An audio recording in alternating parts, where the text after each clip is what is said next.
또 함께하며 또 유튜브로 함께하시는 모든 성도님들에게 우리 추수감사절을 맞은 주님의 은혜와 감사가 가득하기를 주의 이름으로 축원합니다. 아멘.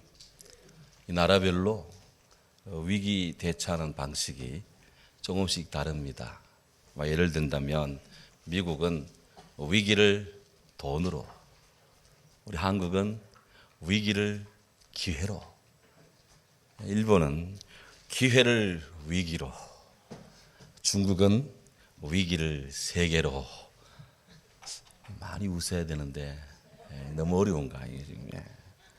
요즘 세계인들이 위기의 연속입니다. 이 코로나19 여파는 여전히 진행형입니다.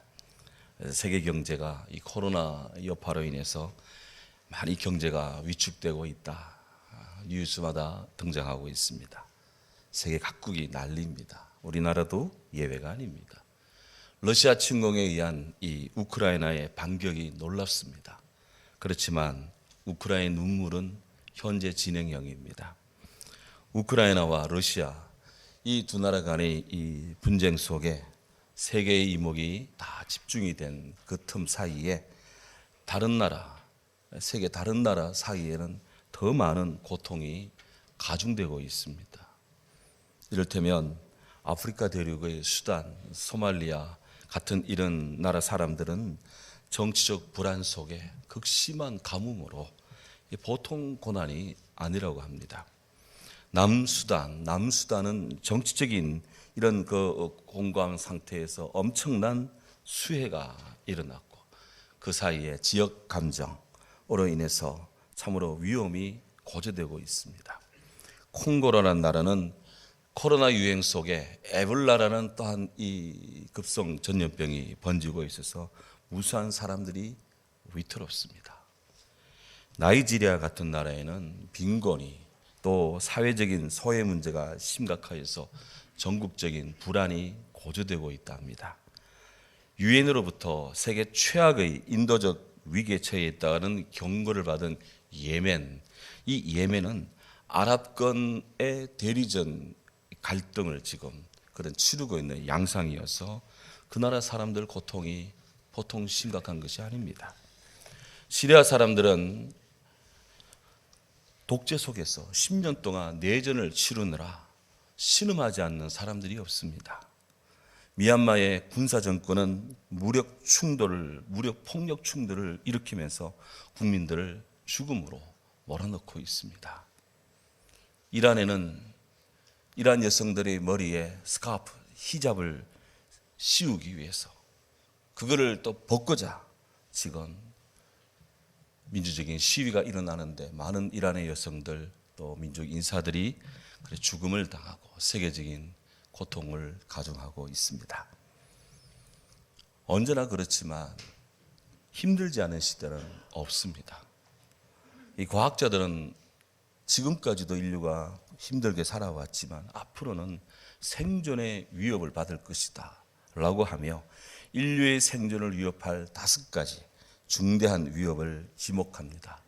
첫째는 급격한 기후의 변화, 두 번째는 기상이변, 세 번째는 생물 다양성 감소, 네 번째는 식량 위기, 다섯 번째는 물 부족. 이 5가지가 향후 지구에 사는 사람들을 굉장히 힘들게 한답니다. 당장 뾰족한 해결책이 없다는 것이 더 문제입니다. 때문에 세계인들이 더 지혜를 모으고 평화를 도모하고 해결해 나가야 될 일이건만 현실은 그렇지 못하니 참 안타까울 일입니다. 그래도 우리 성도들은 힘든 한 해를 보냈지만 그래도 한 해의 후반부 이 말미에서 추수감사주의를 지키면서 하나님 은혜에 감사하고 또 감사를 생각하고 또 감사함으로써 예배를 드릴 수 있으니 이 참 감사한 일이다. 정말 이 추수감사주의를 준비하며 감사가 이렇게 마음속에 늘 머물고 있더라고요. 추수감사주일은 청교도 신앙의 결정체입니다. 청교도 퓨리탄즈라고 하는 이 청교도들은 16세기, 17세기 로마 가톨릭의 교황 중심주의의 벗어나서 영국의 종교개혁 일환인 영국 국교회, 우리나라에는 성공회라고 이렇게 소개되어 있는데요. 이 영국 국교회의 성결의 복음화, 복음 중심주의를 추구했던 나름의 개혁적인 그런 신앙의 운동입니다. 청교도들은 형식적인 종교 생활에 젖어 있는 그런 영국 국교회, 개혁은 했다 했지만 여전히 형식적 신앙에 머물고 있는 영국 국교회를 그런 신앙의 이 타성을 벗어나서 뭔가 새롭게 좀 더 진지하게 뜨겁게 성경적인 신앙을 하고 싶었습니다. 그래서 그들은 고대의 신앙적인 그런 도덕적인 순수성, 복음주의를 찾았고요. 그들은 낭비와 사치를 배격했고 근면한 노동을 강조하면서 구별된 삶을 살고자 했습니다. 그 결과 그들은 경제적으로 성장을 하고 영국의 중상층을 형성하기를 시작을 했습니다.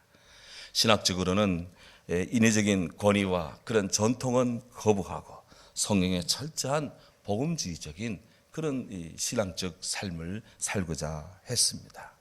그런데 이런 청교도들의 이 개혁 운동은 영국 국교회로부터 또 영국 국교회 수장이었던 영국 국왕으로부터 공식적, 비공식적 박해를 많이 받았습니다. 당시 영국 국왕은 영국 국교회 성공회에서만 예배를 드리도록 허용을 했고 독립적으로 예배를 드리겠다든지 아니면은 좀 차별화된 신앙생활을 하겠다고 하는 사람들에게 벌금을 부과했고요. 심하면 옥에 가두기까지 했습니다. 그런 이유로 청교도들을 이끌던 헨리 바로우, 존 그린우드 같은 이런 명사들이 처형을, 목이 잘려 참수를 당하는 이런 처형당하는 이런 죽음의 순교일도 일어났습니다. 이에 청교도들은 진정한 신앙의 자유를 누리고 싶다, 이런 열망을 가지고 신대륙 이주를 결심했습니다. 유럽 사람들이 물질적 자유와 또 이런 정치적 자유를 꿈꿀 때 이들은 신앙의 자유를 꿈꾸었습니다. 그들이 사람들이 일반적인 자유와 물질적 자유를 위해서, 풍요를 위해서 신대륙으로 이주하고자 할 때 이들은 믿음 생활 잘하기 위해서 새로운 대륙으로 가고 싶었습니다. 그들은 그래서 1620년에 네덜란드로 일단 이주를 했다가 거기서도 상황이 여의치 않자 그들은 150명의 사람들이 일단 모여서 제1진으로 180톤짜리 메이플라워라는 이 배를 전세를 내어서 대서양을 건넜습니다. 극심한 폭풍우가 쳐왔습니다. 그렇지만 그들은 그 가운데도 항해를 멈추지 않았습니다. 청교도들은 찬송을 하고 서로를 위로하면서 그리고 어려움을 견뎌냈고요. 마침내 65일간의 항해를 한 끝에 1620년 12월 11일 미국 매사추세츠 북쪽에 있는 플리머스라는 항구에 그들이 도착을 했습니다. 그들이 출발할 때는 150명이었습니다. 그런데 62일 항해하고 오는 동안에 48명이 사망을 해서 102명이 플리머스 해변에 도착을 했습니다. 거기에 검은 바위 같은 것이 있는데요. 거기에 엎드려서 하나님 앞에 감사의 기도와 또 이 땅에 대한 감사의 키스를 하면서 그들이 청교도들의 소위 새로운 대륙 개척에 났습니다.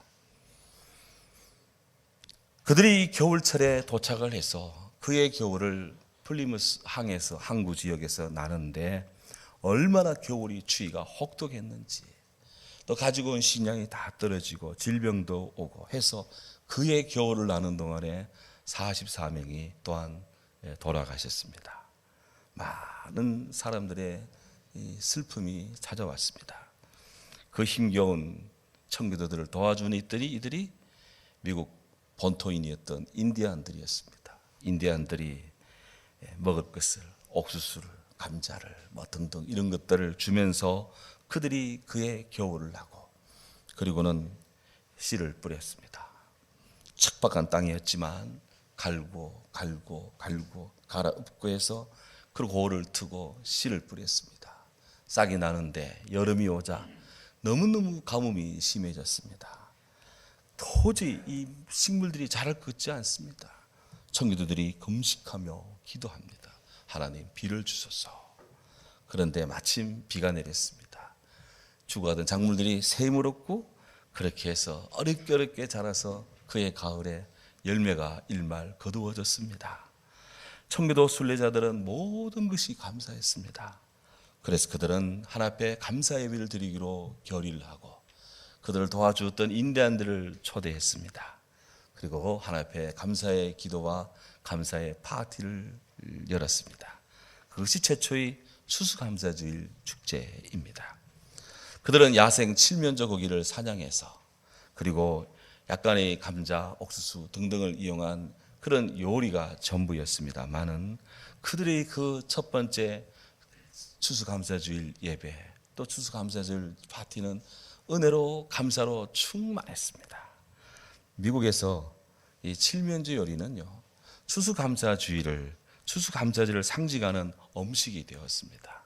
그래서 추수감사절을 이 절기를 추수감사주일 Thanksgiving Day라고도 하지만 터키 데이, 터키가 칠면조를 가리키는 말이거든요. 칠면조 데이, 터키 데이라고도 부릅니다. 제가 미국에서 공부할 때 추수감사주를 앞두고 각 구호단체들이 시내 곳곳에서 이 칠면조 고기를 나누어 주는데 칠면조 고기를 구입할 수 없는 가난한 가정들을 위해서 냉장 트럭을 막 동원해 가지고 산더미처럼 쌓아놓은 칠면조를 줄만 서면 무료로 막 나누어 주었습니다. 그래서 그거 보고 저도 줄을 한번 서서 저 고기를 한번 제가 요리해서 한번 먹어볼까 했는데 요리를 할 수 있는 오븐이 없어가지고 프라이팬에 볶을 수도 없고 해서 그만 두었던 그런 기억이 있습니다만 지금도 미국 사람들은 추수감사절 앞두고 시내 거리 나가면 냉장 트럭에 칠면조를 막 산더미처럼 쌓아놓고 줄 서는 사람들에게 다 무료로 나누어 줍니다. 추수감사절을 맞은 이 미국 사람들이 칠면조 고기가 맛있어 먹는 것이 아닙니다. 물론 별미니까 맛은 있습니다만은 맛 때문에 먹는 것이 아니라 그들의 신앙의 선조들이 가난하고 힘들 때 신앙의 자유를 추구했던 그 신앙의 선진들을 기념하고자 그들은 칠면조 고기를 먹습니다. 이스라엘 사람들이 유월절을 맞이하면 누룩이 없는 딱딱한 떡, 그 떡을 먹는 것과 같은 이치입니다. 무엇인가 갖고 있어서 소유하고 있기 때문에 감사가 아니라 없음에도 가진 것이 없음에도 견딜 수 있게 하고 살 수 있게 하신 하나님 은혜에 감사하는 신앙의 고백이 추수감사주일이다 하는 거예요. 그런 의미에서 하박국 선지자의 감사 고백이 우리 영혼을 깨웁니다. 하박국 3장 16절에 따르면 하박국 선지자가 살던 시대에 그런 일반적 삶의 정황이 언급되어 있습니다. BC 722년 북이스라엘 동족들이 아시리아에 의해서 멸망을 당합니다. 이제 남아있는 남쪽 유다, 예루살렘 중심의 남유다 또한 바벨론에게 곧 멸망할 것이다 라고 하는 하나님의 준엄한 심판의 소식이 들려옵니다. 하박국 선지자는 나라가 망한다는 이 절망의 소식을 들을 때 통절한 아픔을 느끼며 하나님 앞에 슬픔을 토로합니다. 하나님, 내가 들었으므로 내 창자가 흔들렸고 그 목소리로 말미암아 내 입술이 떨립니다. 무리가 우리를 치러 올라오는 환난, 그 환난 날을 내가 기다림으로 내 몸은 내 처소에서 떨립니다.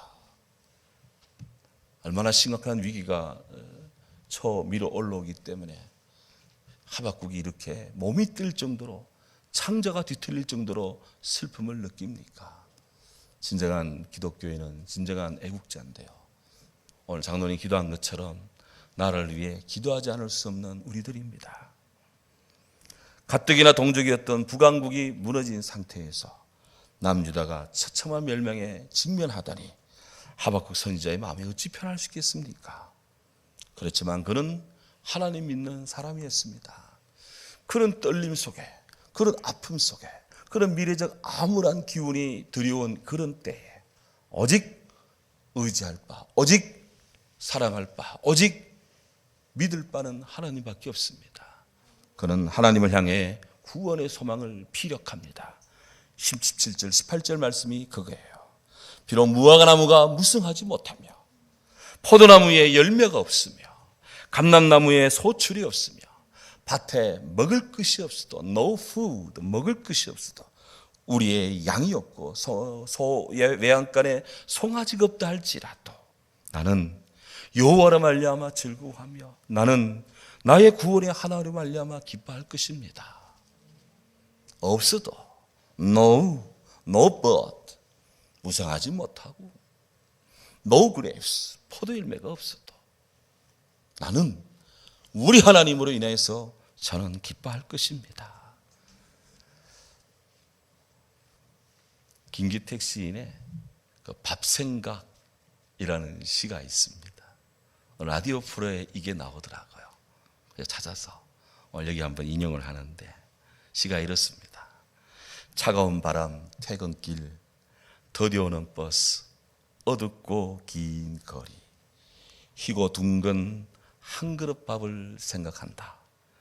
텅 비어 쭈글쭈글해진 위장을 탱탱하게 펴줄 밥, 꾸룩꾸룩 소리나는 배를 부드럽게 만져줄 밥, 춥고 음침한 그런 뱃속을 따뜻하게 데워줄 밥, 잡생각들을 말끔하게 치워버리고 깨끗해진 머릿속에 단정하게 들려오는 하얀 사기 그릇, 하얀 김, 하얀 밥, 머리 가득 밥생각, 마음 가득 밥생각, 밥생각으로 점점 배불러지는 밥생각, 한 그릇 밥처럼 환해지고 동그래지는 얼굴.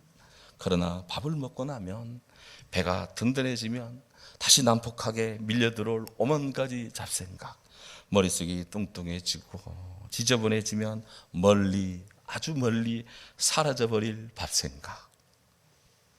그때 제가 되게 배가 고팠는데 밥생각식을 딱 듣고 나니까 이야, 이걸 한번 아무것도 없다, 먹을 것도 없다는 하박국 말씀에 이걸 한번 내가 첨가해야겠다. 그래서 제가 솔직하게 여기 이렇게 실었습니다. 밥 앞에 위선자가 없다 하지만 밥 앞에 부끄럽지 않은 자 또한 흔치 않다고 합니다. 거지나 성자나 제왕이나 종이나 당겼다가 놓았다 하는 것이 밥 먹는 문제입니다. 코 아래 진성, 입, 코 아래 진성이 하나 있는데 입이랍니다. 이 입으로 밥이 들어가 배가 부르면 모든 문제가 녹아나는 것 같은데, 그러나 이 입으로 밥이 들어오지 않으면 모든 것이 문제가 되는 세상입니다.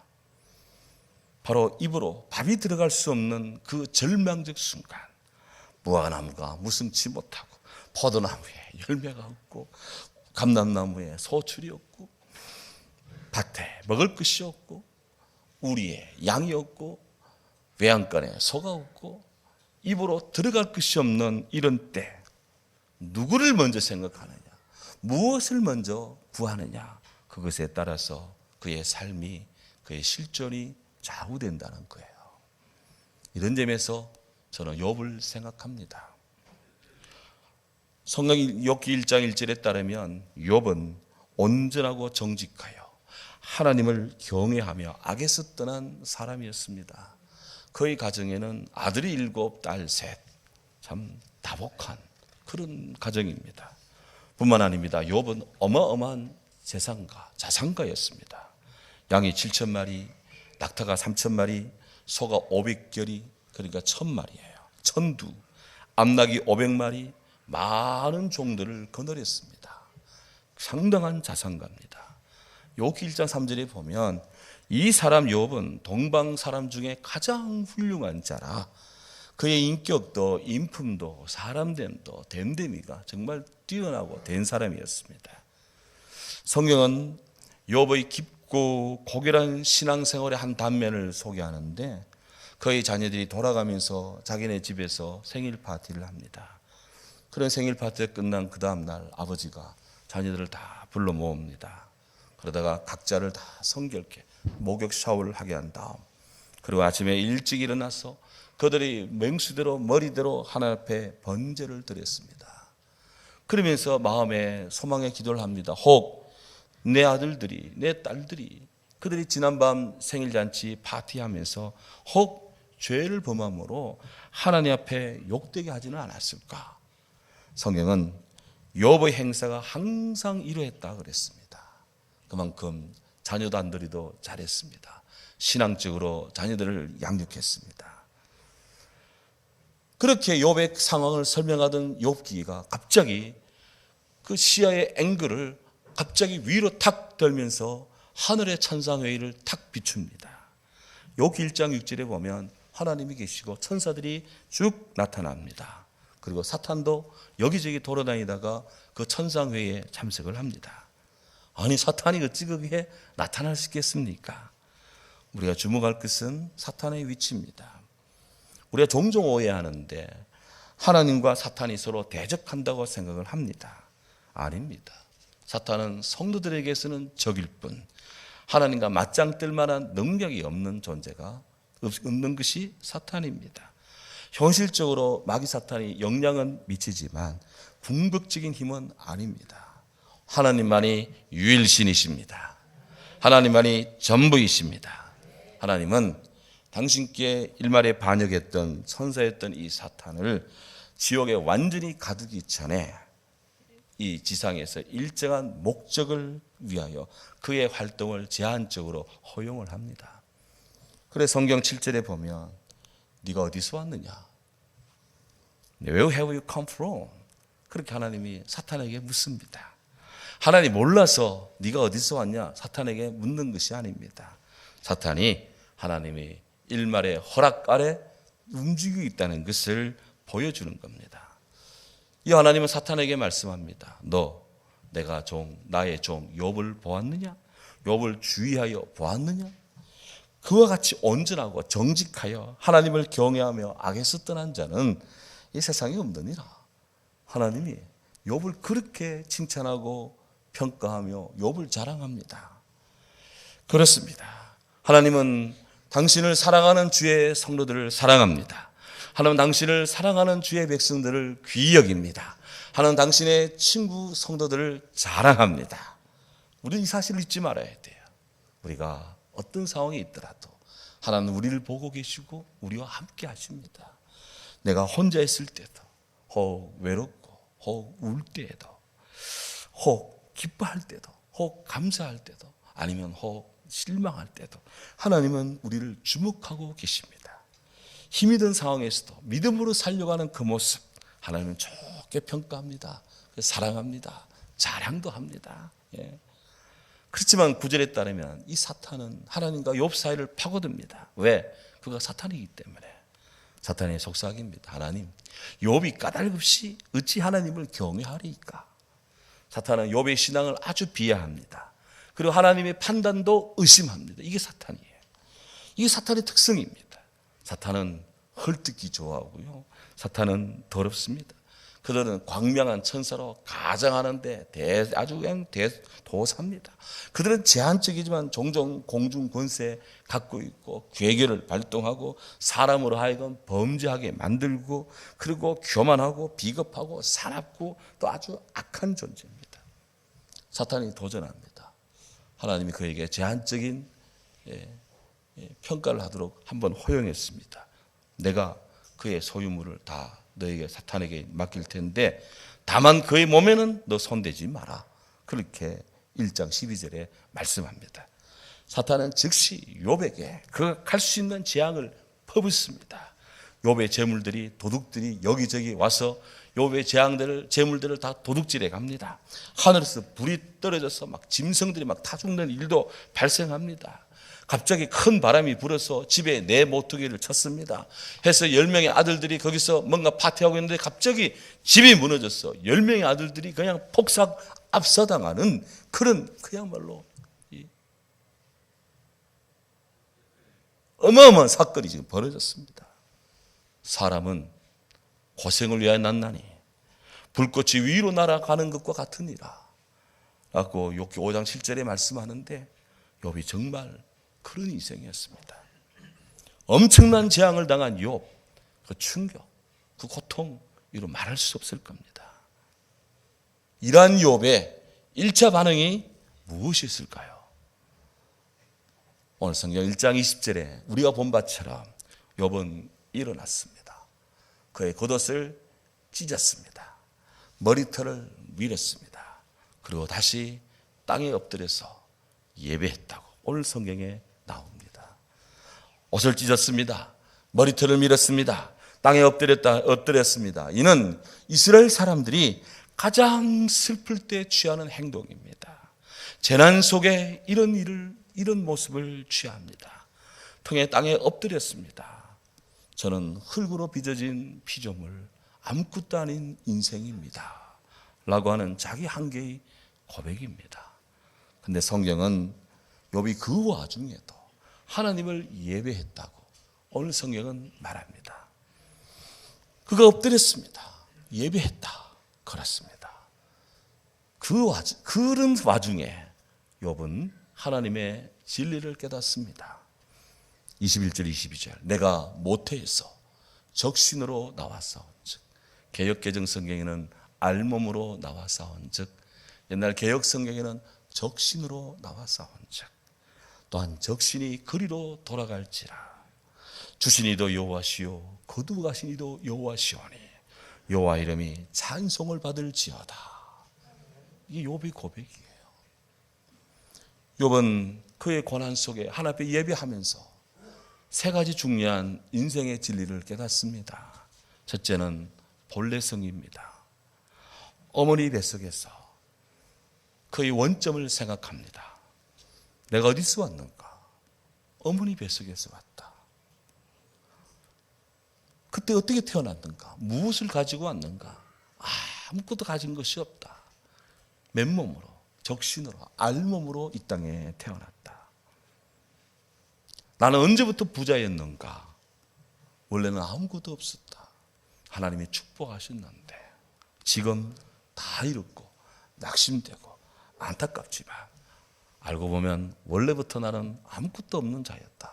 본래성을 깨닫습니다. 욥은 미래성을 발견합니다. 다른 말로 운명, 데스티니, 운명을 인식합니다. 그가 토로한 말, 적신으로 돌아갈지어다. 자기가 죽는다는 겁니다. 알몸으로 태어난 인생인데 알몸으로 돌아간다는 거예요. 빈손으로 왔다가 빈손으로 간다는 것이죠. 내가 아무리 움켜진다 해도 내 것이 아닙니다. 그렇게 많은 소, 그렇게 많은 양, 그렇게 많은 이 재물들 한순간에 다 없었습니다. 내 것 하지만 내 것이 아닙니다. 욥의 고백입니다. 내 생명 내 것이 아닙니다. 욥의 인식입니다. 우리는 욥이 고백한 것처럼 우리도 아무것도 아닌 인생, 모두 떠나가야 하는 존재, 생명과 물질의 미래성만 가지고 갑니다. 돈과 나의 관계성만을 가지고 살아갑니다. 기쁨으로 기쁨으로 나눠 준 것만이 나의 것입니다. 하나님께 드린 것만이 나의 것입니다. 가치 있는 일에 쓴 것만이 나의 것입니다. 그래서 인간의 이 본래성에 이은 미래성, 인간의 운명 아무것도 아니다. 나아가 세 번째, 주도권 다시 인식합니다. 욥은 내가 갖고 싶다고 내 것이 아님을 압니다. 주신 이도 여호와시요 가져가신 이도 여호와십니다. 하나님이 주시고 하나님이 거두어 가십니다. 왜? 하나님이 진정한 주인이시니까. 욥의 이런 깨달음은요, 인간의 일반 지성, 인간의 이성적 판단으로는 불가능한 일입니다. 인간은 어리석어서 본래부터 그것이 내 것인 줄 알고 앞으로도 영원히 나의 것인 줄 그렇게 착각하며 내가 벌어서 내가 쓴다고 생각을 합니다.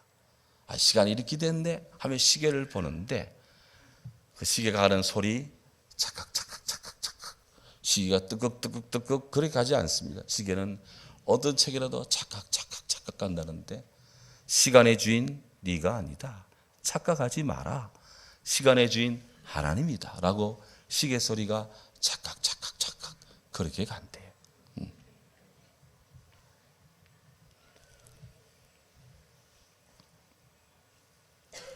그런데 욥은 그런 와중에 하나님을 감사합니다. 그런 상태에서 하나님께 감사의 고백을 드립니다. 크리스찬의 감사를 정의한다면 주님과 하나 되는 신앙의 경험, 주님 안에서의 고백이 감사다. 저는 그렇게 생각합니다. 성경에서 정말 중요한 개념, 우리 인생에 살아가며 정말 필요로 하는 그런 귀한 단어가 몇 가지 있는데요. 첫째가 은혜, 둘째가 은사, 세 번째가 감사, 그리고 성찬. 다음 주일 대강절에 성찬식 하는데 성찬. 은혜, 은사, 감사, 성찬.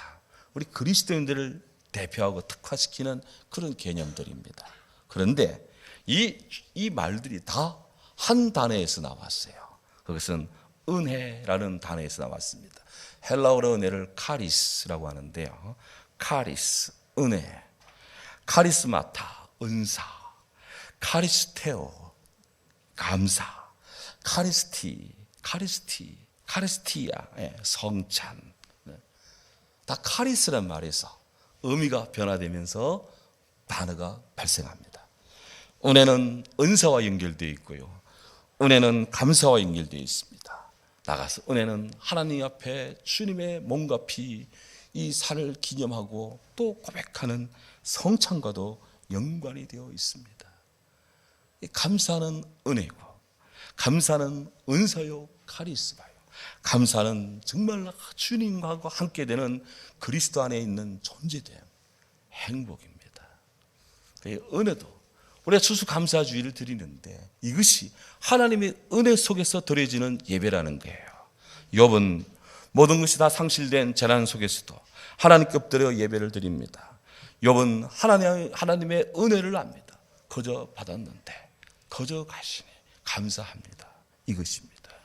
욥은 모든 것이 하나님의 주권 아래 있음을 알고 감사합니다. 이렇게 욥은 하나님께 신앙적 감사를 드립니다.